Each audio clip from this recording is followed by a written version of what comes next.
इन वक़्तु सियासी बि जेको आहे तो माहौल जुड़े थो पियो। नाज़रीन, मां तव्हांखे ॿुधायां PS9 ते ख़ासि करे जेको अॻिले महीने डिसंबर जे 14-15 तारीख़ ते शायदि इलेक्शन कमीशन पारां जेका आहे उहा इलेक्शन बि अनाउंस थियल आहे।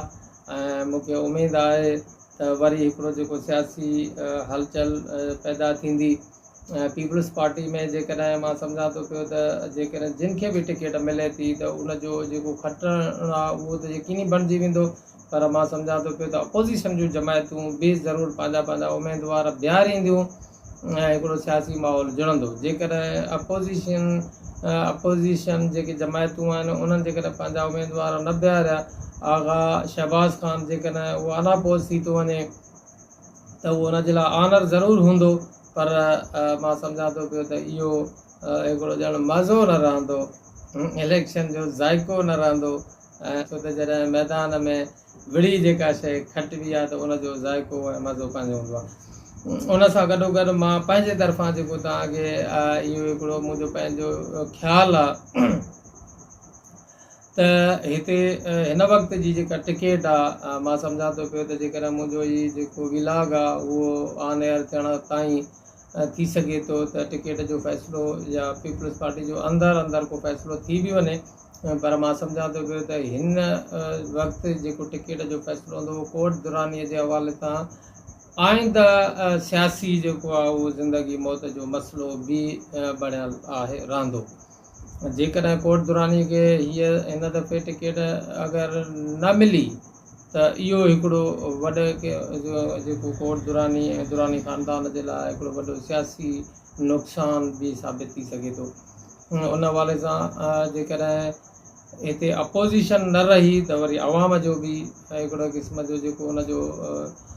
वैल्यूशन आहे उहा विकिरी पवंदी। इन जे करे असां चाहियूं था पिया त इहा जेका टिकेट आहे उहा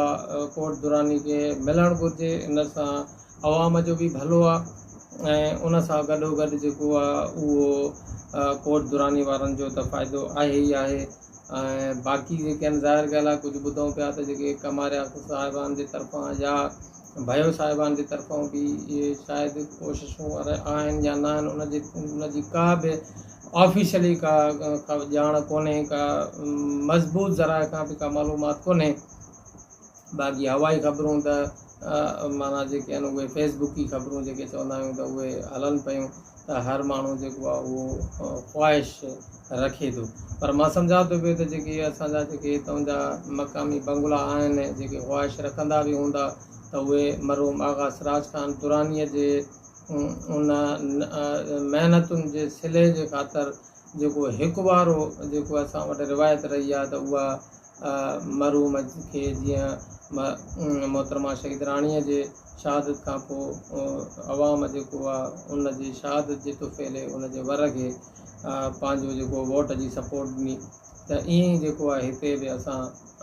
सम्झूं था पिया त जेके हितां जा सियासी माण्हू बि आगा सिराज ख़ान दुरानीअ जे महिनतुनि ऐं उन जे कावशुनि जे तुफ़ैले